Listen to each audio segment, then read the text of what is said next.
Yes, it's time now for the headlines for quarter 3 of 1804.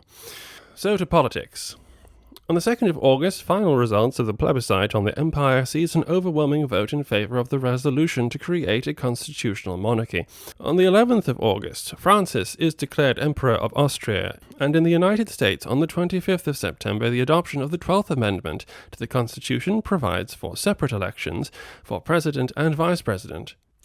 Staying in America at the second, United States officials like William Henry Harrison, the governor of Indiana, continue to make treaties with native nations to gain more territory between the Great Lakes and the Mississippi, to further solidify the Louisiana Purchase. Meanwhile, negotiations regarding French-occupied territories on the Rhine and in the Mediterranean become the pretext for the Russians to break communications with the French.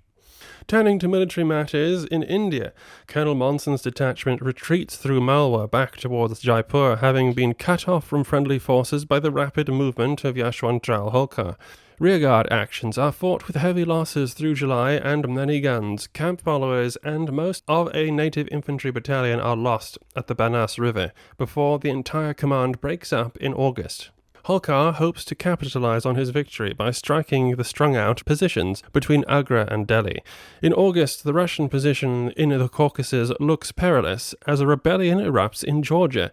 This may be troubling to General Tsyanov if it is not resolved quickly, and it may have had an impact on the end of the siege of Yerevan, which concludes unsuccessfully for the Russians in September with heavy casualties. In Western Europe, a spot of bad weather interrupts a grand review of the barge fleet collected for the invasion of Britain, causing great damage and up to 2,000 casualties. Meanwhile, in the Mediterranean, on the 3rd of August, Commodore Preble of the U.S. Navy places Tripoli under blockade. Fighting continues with mixed fortunes for the Americans, including the loss of the USS Intrepid into September. Special announcements of this quarter are that a duel has taken place between Alexander Hamilton and Aaron Burr in July, the result of which is the fatal wounding of Alexander Hamilton.